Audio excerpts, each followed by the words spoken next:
A'udzubillahi minasyaitonirrajim. Bismillahirrahmanirrahim. Alhamdulillahirabbil alamin wa kafa. Wassalatu wassalam ala nabiyil mustafa. Asyhadu an la ilaha illallah wahdahu la syarikalah wa asyhadu anna Muhammadan abduhu wa rasuluhu la nabiyya ba'da. Allahumma salli wa sallim wa an'im wa akrim ala hadha nabiyil karim Muhammadin sallallahu alaihi wasallam wa ala alihi wa sahbihi ajmain.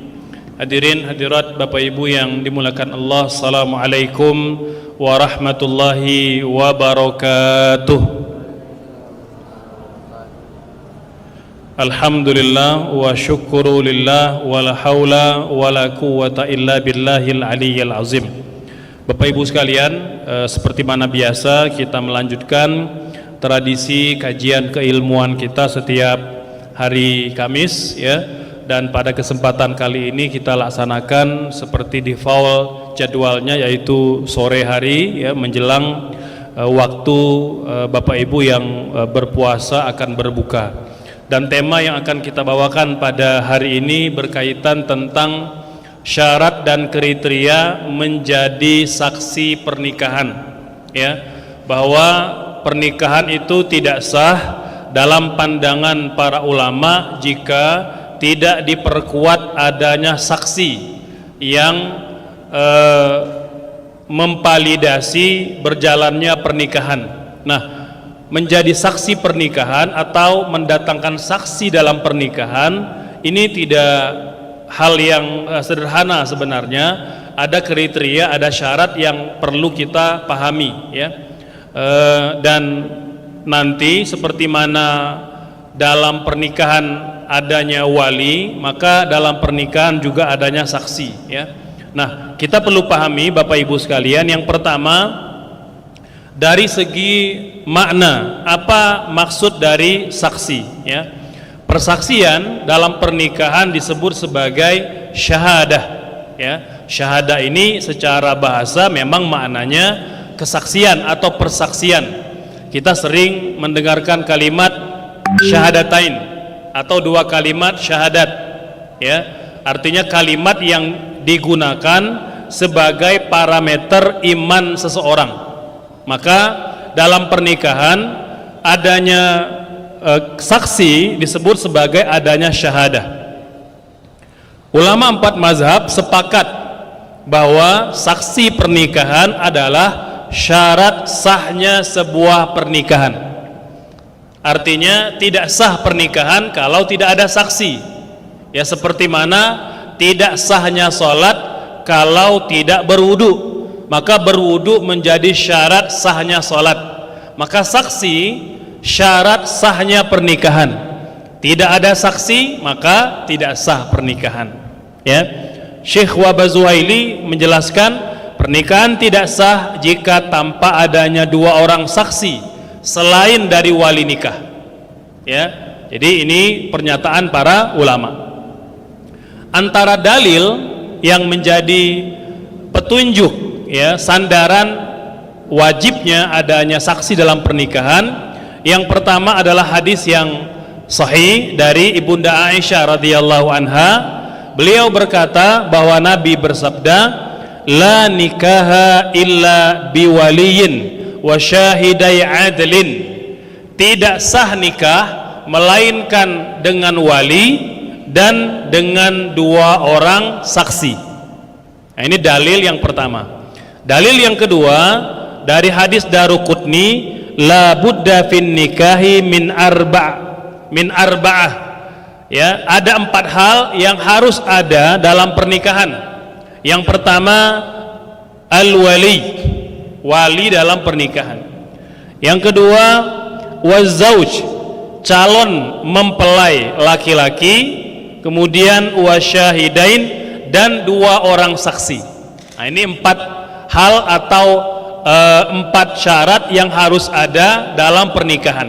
Yang pertama adalah wali, yang kedua adalah mempelai laki-laki, dan yang ketiga dan keempat adalah 2 orang saksi.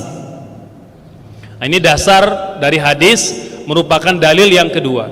Kemudian juga dalil dari Abdullah bin Abbas radhiyallahu anhu, beliau berkata, al-baghaya allati yunkihna anfusahunna bighairi bayyinah, gitu ya. Mohon maaf, perempuan-perempuan pelacur yaitu mereka yang menikahkan diri mereka tanpa adanya saksi, gitu ya. Ini menjadi penguat bahwa memang menikah itu perlu mendatangkan saksi.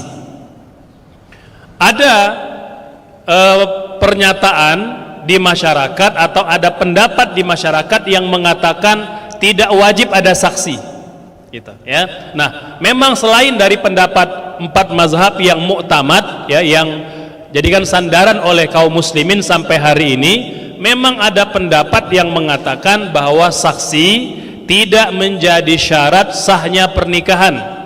Ini berdasarkan keumuman ayat dalam surah An-Nisa ayat 3 ya.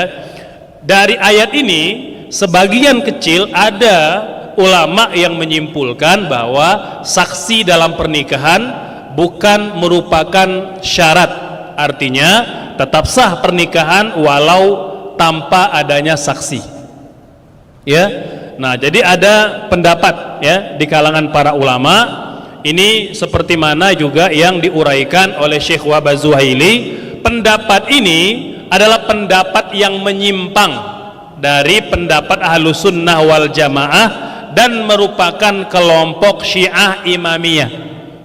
Nah, jadi Syiah yang punya pendapat ada 12 imam yang maksum ya, itu mereka berpandangan pernikahan tidak wajib ada saksi. Nah, ini bertentangan dengan pendapat ulama 4 mazhab yang menyatakan syarat sahnya pernikahan adalah adanya saksi. Kapan persaksian dalam pernikahan itu diwajibkan? Jumhur ulama selain madhab Maliki, artinya Hanafi, Syafi'i maupun Hambali, mengatakan persaksian dalam pernikahan adalah ketika berlangsungnya pernikahan. Para saksi harus mendengar ya, mendengar langsung proses ijab dan qabul saat akad pernikahan dilaksanakan, gitu ya. Nikah tanpa saksi saat akad pernikahan ini batal menurut jumhur ulama, gitu ya. Artinya pernikahan dianggap tidak pernah ada dan kedua mempelai belum berstatus sebagai suami istri. Nah, jadi harus ada dalam pernikahan atau ketika akan berlangsungnya akad pernikahan. Kemudian apa saja syarat yang wajib terpenuhi apabila kita mau menikahkan anak-anak atau keluarga kita? Apa saja persyaratan yang perlu terpenuhi pada saksi-saksi yang didatangkan? Yang pertama, saksi yang didatangkan haruslah orang yang berakal. Artinya dia tidak terganggu mentalnya, dia waras. Nggak boleh orang gila atau orang yang sedang stres atau orang yang terganggu mentalnya. Karena syarat menjadi saksi itu dia harus memperhatikan betul jalannya akad pernikahan. Maka bagaimana bisa dia menilai kalau akalnya terganggu, gitu ya. Nah, jadi jangan merasa saksi ini perkara yang remeh, enggak ya. Jadi walaupun sudah ada mempelainya, ada yang menikahkan, ada wali ya, sudah ada maharnya, tapi kalau saksinya kita pandang remeh, itu bisa berpengaruh pada tidak sahnya pernikahan. Yang kedua, haruslah orang yang baligh. Jadi nggak boleh anak-anak. Ustadz, sudah nggak ada lagi orang dewasa, nggak boleh, tunda pernikahannya. Cari orang yang sudah baligh ya, yaitu laki-laki ditandai dengan mimpi basah. Yang ketiga, Islam. Jadi saksi itu harus Islam. Nggak boleh karena merasa ada tetangga yang sudah dekat seperti saudara sendiri, udahlah tunjuk aja tetangga walaupun non muslim jadi saksi. Nggak boleh, wajib dia berstatus muslim, gitu. Yang keempat, bisa mendengar akad ijab dan qabul dalam pernikahan dan memahaminya. Nah, ini pendapat mayoritas para ulama Kalau dia tidak bisa melihat, maka sebagian ulama mengatakan masih bisa. Tapi kalau tidak mendengar, ya, maka tidak layak, tidak sah menjadi saksi pernikahan. Kan dia harus menilai, ini benar tidak lafal nikahnya. Dia harus memvalidasi. Maka kalau dia tidak bisa mendengar, maka tidak sah, tidak boleh menjadi saksi. Kemudian yang kelima, 2 orang saksi laki-laki menurut jumhur ulama, atau boleh 1 orang laki-laki dan 2 orang wanita dalam madhab Hanafi kalau memang nggak ada laki-laki, gitu ya. Jadi kalau mayoritas para ulama jumhur mengatakan saksi pernikahan itu dua-duanya wajib laki-laki, ya. Artinya Maliki, Syafi'i, Hambali mengatakan 2 orang saksi harus laki-laki, dan laki-laki tulen, bukan laki-laki jadi-jadian atau transgender, nggak boleh. Ustadz kan sudah tukar kelamin, nggak boleh, dia tetaplah perempuan. Jadi yang boleh jadi saksi dalam pandangan jumhur ulama, mayoritas para ulama, harus laki-laki dan tulen kelelakiannya, gitu ya. Nah, dalam madhab Hanafi, kalau seandainya tidak mendapati saksi 2 orang laki-laki, boleh 1 orang laki-laki plus 2 orang saksi perempuan, karena 2 orang perempuan itu sama dengan 1 orang laki-laki persaksiannya, gitu ya. Kemudian yang keenam, mampu melihat dan tidak buta. Nah, ini dalam madhab Syafi'i. Mohon maaf Bapak Ibu sekalian, dalam madhab Syafi'i, orang yang tidak bisa melihat tidak boleh menjadi saksi. Tapi dalam pandangan jumhur ulama, orang yang buta asal dia tidak tuli sah menjadi saksi. Maka Hanafi, Maliki, Hambali mengatakan sah pernikahan saksi itu apabila dia tidak bisa melihat tapi masih bisa mendengar. Namun dalam madhab Syafi'i, selain mendengar, saksi juga wajib melihat. Maka hampir bisa dipastikan di kalangan umat Islam Indonesia itu tidak pernah mendatangkan saksi yang buta atau yang peka atau yang tidak bisa mendengar, karena itu syarat sahnya kesaksian, ya. Kemudian yang ketujuh, merdeka. Nah, ini pendapat mayoritas para ulama, tidak boleh hamba atau tidak boleh budak. Nah, walaupun dalam madhab Hanafi, budak atau hamba boleh menjadi saksi. Kemudian yang kedelapan, saksi yang adil, yang diterima kesaksiannya. Maksudnya apa? Bukan orang yang fasik. Jadi dalam pandangan mayoritas para ulama, orang yang bermaksiat terang-terangan, mabok terang-terangan, berjudi terang-terangan, berzina terang-terangan, tidak boleh menjadi saksi. Ini pandangan mayoritas para ulama, itu ya. Nah, namun dalam madhab Hanafi, ya, maka orang yang muslim, walaupun dia pernah berbuat dosa, itu tidak menjadi syarat untuk menjadi saksi. Artinya orang yang masih berdosa, ya, dalam pandangan madhab Hanafi masih boleh menjadi saksi. Tapi pandangan mayoritas para ulama, orang yang bermaksiat terang-terangan, ya, apakah dia mabok, ya, minum minuman keras, berjudi, berzina, ya, berbuat maksiat-maksiat lainnya secara terang-terangan, maka dia tidak sah menjadi saksi. Ya, tidak sah menjadi saksi. Ini merupakan pendapat mayoritas para ulama. Kemudian al-adalah. Nah, kan tadi kita katakan bahwa syarat diterimanya kesaksian seseorang apabila dia saksi yang adil. Maka adalah ini perlu kita pahami Bapak Ibu sekalian. Dalam mazhab Syafi'i maupun Hambali menyebutkan al-adalah, ya, itu ada 2 kategori. Yang pertama al-adalah az-zahirah, ya, artinya keadilan yang secara zahir. Yang kedua ada al-adalah al-batinah, keadilan yang yang batin, gitu ya. Nah, apa bedanya antara al-adalah az-zahirah dengan al-adalah al-batinah, ya? Nah, al-adalah az-zahirah maksudnya adalah sifat-sifat adil yang secara lahiriah, yang biasa tampak. Seperti apa? Ya, seperti orang yang taat menjalankan agama. Dia rajin sholat, berpuasa, membayar zakat, tidak melakukan perbuatan-perbuatan maksiat secara terang-terangan, dapat dilihat. Maka keadilan seseorang, ya, yang dapat dilihat namanya al-adalah az-zahirah, gitu ya. Jadi keadilan yang zahir, yang lahir.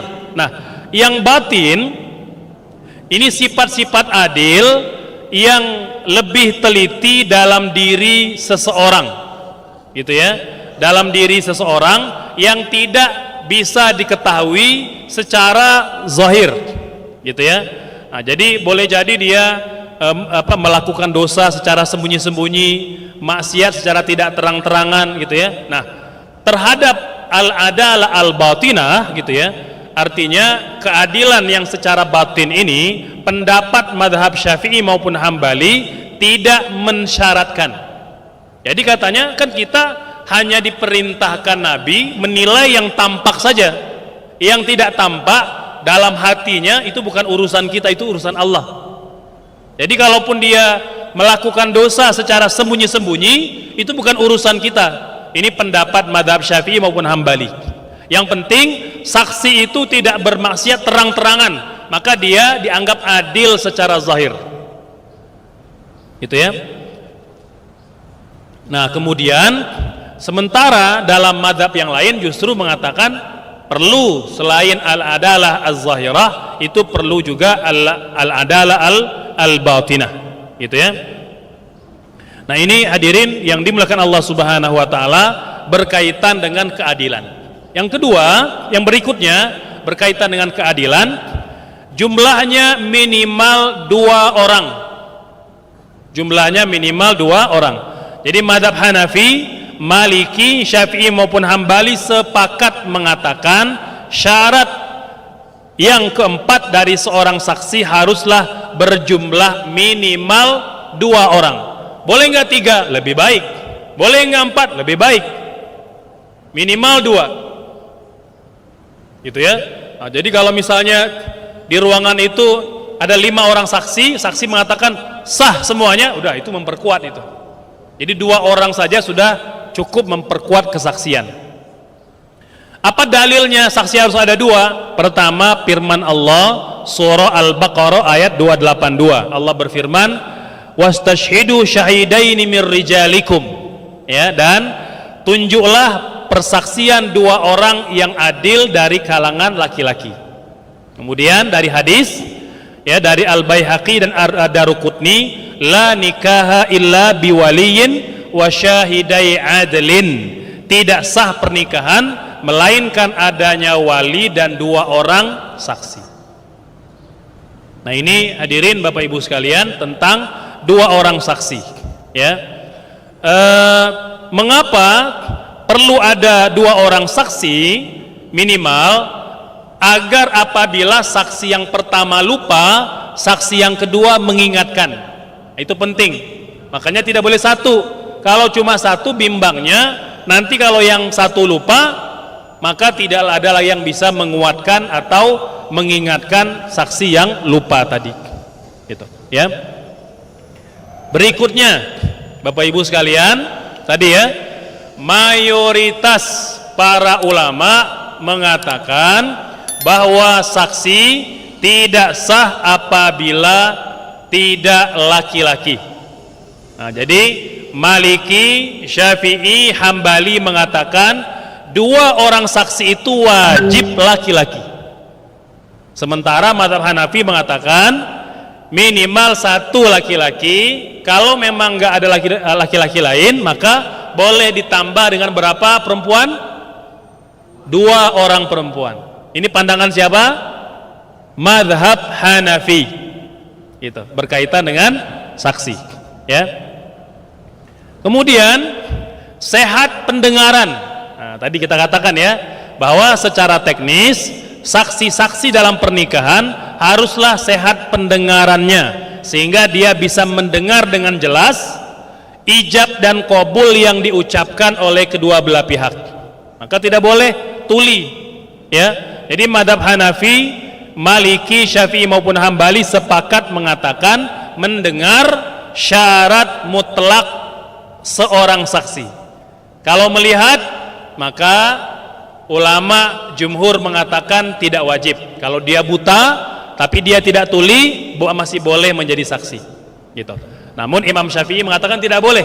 Imam Syafi'i mengatakan bahwa syarat saksi tidak semata-mata bisa mendengar, tapi juga bisa melihat, gitu, ya. Baik, berikutnya mampu berbicara. Saksi harus mampu berbicara. Madhab Hanafi, Syafi'i dan Hambali sepakat mengatakan saksi disyaratkan harus orang yang mampu berbicara. Sebab tugas utama saksi adalah membuat kesaksian. Bagaimana dia akan membuat kesaksian kalau dia bisu atau tidak bisa berbicara? Nah, ini penting. Nah, jadi tidak semata-mata dia hadir melihat tapi tidak bisa berbicara, maka dalam pandangan jumhur ulama persaksiannya tidak sah, gitu ya. Nah, namun pendapat ulama Maliki tidak perlu saksi mampu berbicara, yang penting dia mampu mendengar atau bisa melihat tulisan, gitu ya. Kan boleh jadi kan ketika orang ijab qabul, gitu ya, kan ada saksi yang mungkin tuli, gitu ya. Dalam madhab Maliki maka orang bisa menulis, diberikan kepada saksi, dia baca, dia paham, oh dia bisa mengesahkan atau tidak. Nah begitu dalam madhab Maliki. Kemudian sadar dan terjaga, artinya tidak boleh sedang mabok atau sedang ngantuk atau tidak sadar, nggak boleh, ya. Jadi saksi disyaratkan harus dalam keadaan yang terjaga, tidak tertidur, kesurupan, sedang dihipnotis, mabuk, pingsan, apalagi sudah mati. Nah, nggak boleh. Nah, gitu ya. Nah, jadi karena ada keluarga yang keburu wafat, sebelum menyaksikan pernikahan keluarganya dibawa ke ke pernikahan. Boleh-boleh aja, selama itu tidak sulit dan tidak sampai mengganggu jalannya pengebumian, gitu ya. Apalagi sampai menghinakan jenazah, itu nggak boleh, ya. Nah, tapi dia bukan sebagai saksi, karena saksi itu adalah orang yang hidup dan terjaga akalnya, gitu ya. Para ulama menyatakan orang yang menderita kekurangan akal, gitu ya, meski bukan gila namun dia idiot atau bodoh, mohon maaf, termasuk yang tidak diterima kesaksiannya. Kan ada orang yang dia agak slow learner, gitu ya. Jadi dia agak lambat nangkapnya, itu nggak boleh jadi saksi, ya. Jadi harus orang yang betul-betul akalnya normal, ya. Jadi orang yang pikun, orang yang pelupa dan lain-lain tidak boleh menjadi saksi, gitu ya. Memahami bahasa kedua belah pihak, memahami bahasa kedua belah pihak ini juga menjadi syarat. Jangan sampai nanti yang dinikahkan orang Australia, dia berbahasa Inggris misalnya, saksi nggak paham, nggak boleh. Atau orang Arab, atau orang Chinese misalnya, nggak boleh, ya. Jadi karena apa? Tugas saksi kan menilai jalannya ijab qabul. Nah, bagaimana mungkin dia bisa menilai kalau dia nggak paham bahasanya, gitu. Maka harus paham bahasanya, gitu ya. Baik, berikutnya yang terakhir, sering terjadi di masyarakat, Ustadz, boleh apa tidak anggota keluarga, ayah atau paman atau kakak atau adik atau ponakan atau sepupu menjadi saksi pernikahan?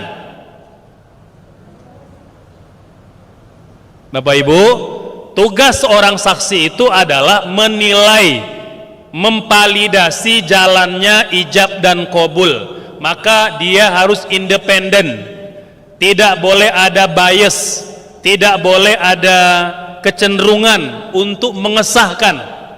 Dia harus menilai secara profesional, menilai secara adil. Makanya sebagian besar ulama melarang saksi itu dari kalangan keluarga inti. Maka ayah tidak boleh jadi saksi, anak tidak boleh jadi saksi, kakak dan adik tidak boleh jadi saksi, karena bimbang nanti dia tidak adil menilainya. Udahlah, kan itu keluarga apa, kakak kita yang menikah, udah sah aja, bilang sah. Padahal boleh jadi akad ijab kabulnya, rukun-rukunnya belum terpenuhi. Ini kata para ulama perlu diketahui oleh masyarakat. Ya, Bapak Ibu sekalian, jadi contoh ya, orang tua boleh tidak menjadi saksi, maka ada perbedaan pendapat memang di kalangan para ulama. Ya. Nah, jadi pertama kita uraikan penjelasan dari Imam Asy-Syaukani rahimahullah. Kata beliau, ada perbedaan di kalangan ulama terkait kesaksian seorang ayah terhadap pernikahan anaknya, atau sebaliknya, ya. Jadi anak yang menjadi saksi pernikahan bapaknya. Imam Hasan Al-Basri, kemudian Imam Asy-Sya'bi, Zaid bin Ali, Sufyan bin As-Sauri, Malik bin Anas, dan umumnya mayoritas para ulama mengatakan tidak boleh. Tidak boleh, Bapak Ibu sekalian. Padahal kan banyak di masyarakat kita pengen cepat aja, pengen gampang aja, udah si fulan aja, padahal masih keluarganya.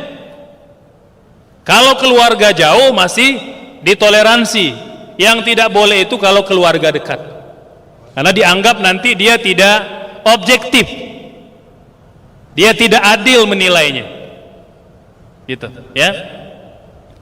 Kemudian mengapa kebanyakan para ulama melarangnya? Karena kesaksian itu dalam posisi untuk bisa objektif, namun keberadaan keluarga atau orang tua itu kecenderungannya tidak objektif, gitu ya. Nah, jadi pendapat yang pertama itu mayoritas para ulama mengatakan tidak sah. Ada pendapat yang kedua, sebagian dari pendapat Imam Asy-Syafi'i, Imam Ahmad dan Umar bin Khattab mengatakan orang tua sah menjadi saksi pernikahan, yang penting dia tidak menjadi wali sekaligus. Nah, jadi wali harus orang lain, berarti walinya. Wali kan sementara kan kalau masih ada ayah ya harus ayah. Nah, begitu ya. Nah, ini pendapat yang kedua sebagai perbandingan, namun umumnya para ulama mengatakan tidak boleh. Oleh sebab itu Bapak Ibu sekalian, kalau saksi itu biarkan orang lain, mungkin guru kita, mungkin sahabat kita, mungkin tetangga kita, begitu, agar dia bisa menilai secara objektif, tidak dari anggota keluarga. Demikian Bapak Ibu sekalian penjelasan seputar saksi, semoga menambah pengetahuan kita seputar syarat dan kriteria menjadi saksi dalam pernikahan. Mangga kita persilakan, mungkin kalau ada pertanyaan boleh seputar saksi pernikahan ataupun tentang tema-tema fikih yang masih berkaitan. Wallahu a'lam. Ya, kami buka sesi tanya jawab. Kami persilahkan kepada bapak-bapak ataupun ibu-ibu yang ingin bertanya.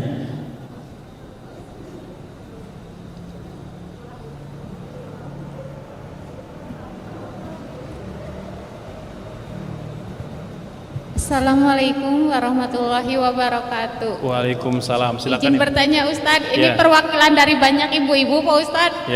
Karena katanya kan dulu kita tidak tahu ya kalau saksi itu tidak boleh saudara sendiri. Nah, kalau itu udah terjadi gimana Pak Ustadz? Apa nikah lagi kata siapa tadi? Terus satu lagi Pak Ustadz, kalau kemarin pembahasan ke belakang kan tentang apa? Wali. Bukan wali, yang minggu-minggu sebelumnya nasab, tentang nasab. Ya. Nah, kan kita memilihkan jodoh terutama buat putri kita harus nasabnya yang bagus ya. Ya. Nah, bagaimana Ustadz kalau misalnya ada yang mendekati tapi nasab si laki-laki itu katakanlah kita tidak menzat orang ya Ustadz, cuman tidak bagus, bahkan keluarganya masih jauh dari agama, tapi si anak laki-laki ini agamanya luar biasa bagus Pak Ustadz. Nah, apakah itu nantinya tidak bermasalah atau bagaimana Pak Ustadz? Jazakallahu khairan katsiran. Wassalamualaikum warahmatullahi wabarakatuh. Waalaikumsalam. Ya silakan. Yang ada yang lain? Boleh kita kumpulin dulu.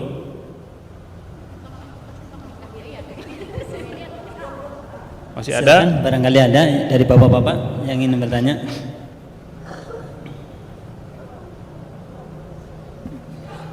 Ya silakan. Cek, baik, bismillahirrahmanirrahim. Mau bertanya Ustaz terkait ketika seorang suami menikah lagi untuk istri yang kedua, apakah ada syariatnya kewajiban untuk meminta izin kepada istri pertama, atau apakah emang ada syariatnya gitu Ustaz, atau gimana gitu Ustaz? Terima kasih. Ini yang nanya belum nikah sudah nanya nikah lagi ini. Ada yang lain silakan, boleh. Silakan, barangkali ada yang lain lagi. Belum ada ya, baik, nanti kalau ada nanti bisa nyusul. Baik. Silakan Ustaz.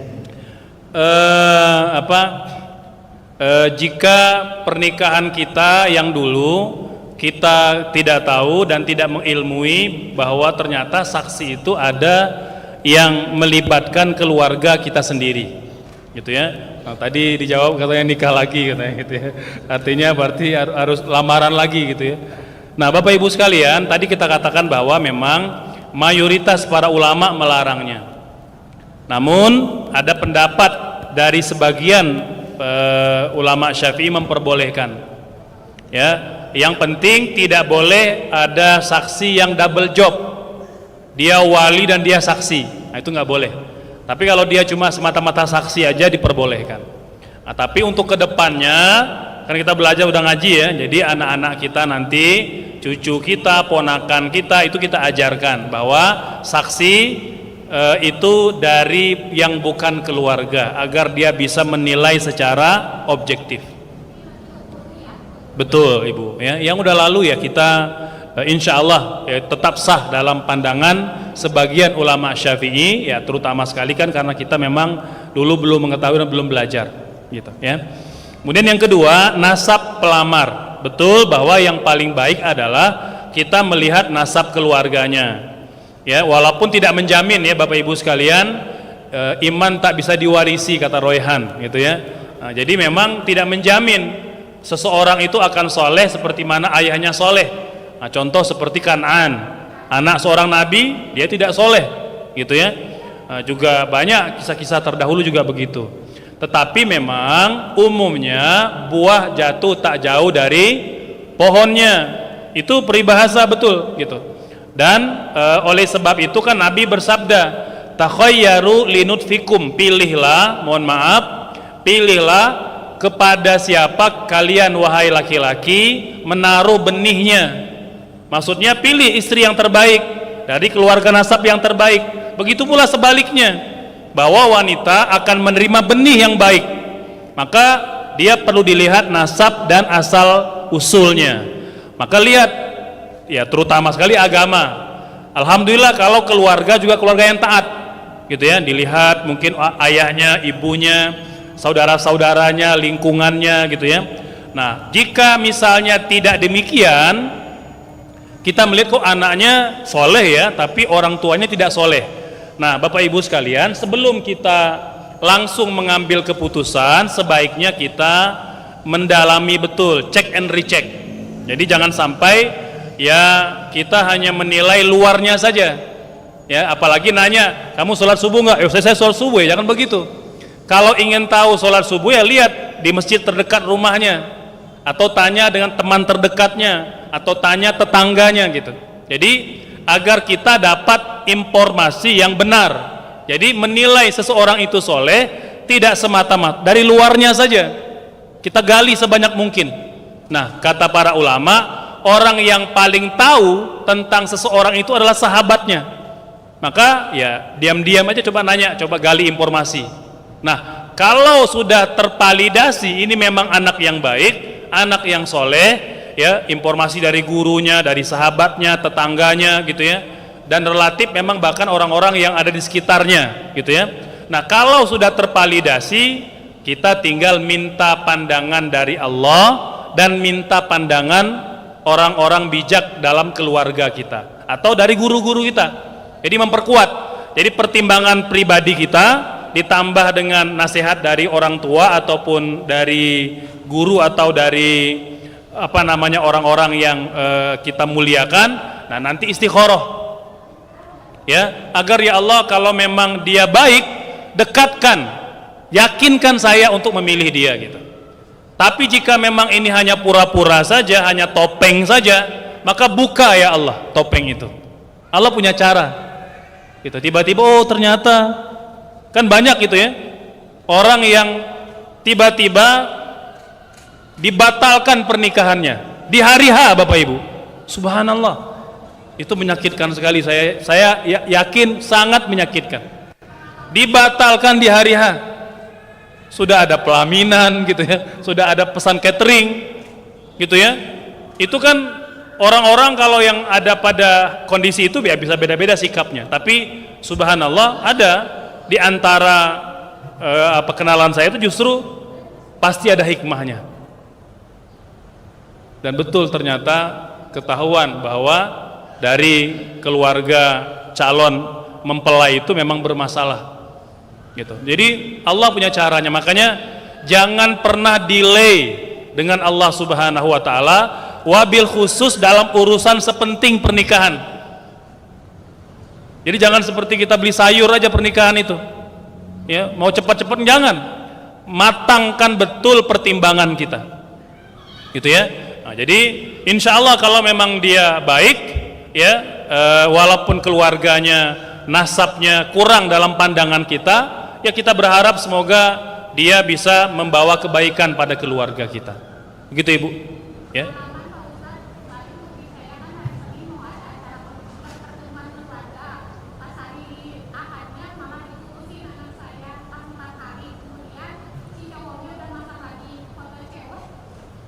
Ya begitu, subhanallah ya.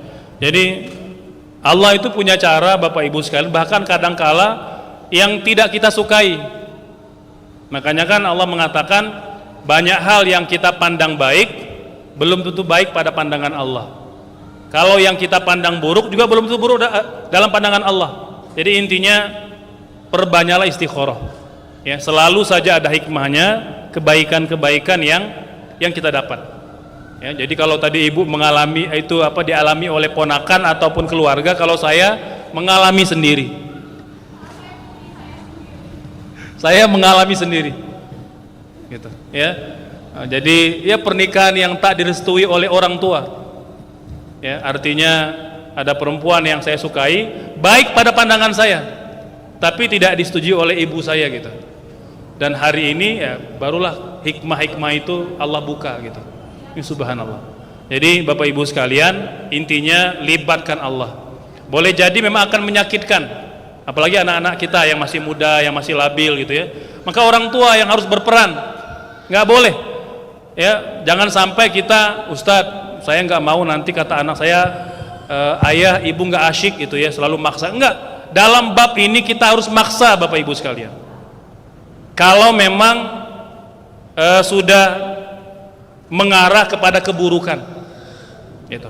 Kecuali kalau memang pilihan anak kita pun juga sesuai dengan pilihan kita, itu alhamdulillah gitu ya. Tapi jika memang pandangan putra putri kita itu sudah beda, lebih melihat pada paras wajah saja atau pada harta saja, maka orang tua yang wajib terlibat.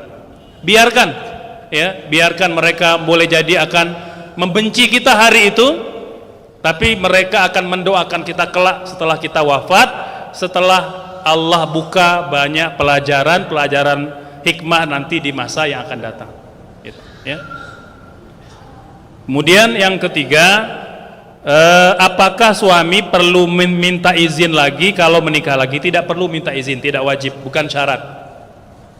Gitu ya. Tetapi ya, suami yang soleh dia senantiasa bermusyawarah dengan siapapun, termasuk dengan istrinya. Gitu ya. Nah, jadi jangan sampai ini kan sekarang mohon maaf ya, katanya kota Bandung ini paling tinggi jumlah jandanya gitu ya. Nah, jadi ingin menyelamatkan janda-janda itu Ustadz katanya.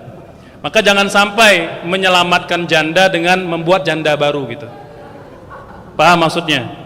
Ya, artinya ngejar janda orang lain, istri sendiri tidak dijaga, akhirnya bercerai, istri jadi janda gitu. Nah, ini kan sama aja gitu. Ya, jadi saya tidak mengatakan poligami itu terlarang, tapi lakukan sunnah Nabi itu dengan terhormat. Ya, dengan cara tidak ada konflik gitu. Banyak kok pernikahan yang berhasil, banyak ya. Ya, walaupun mungkin tidak semua orang mampu melakukannya gitu ya.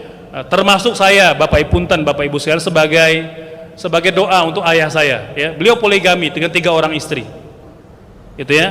Dan memang saya bersaksi demi Allah, beliau layak berpoligami gitu. Karena beliau mampu secara ekonomi, mampu secara fisik. Kalau anaknya belum mampu gitu. Ya, jadi saya sementara ya mungkin sampai wafat ya hanya dengan 1 istri saja gitu.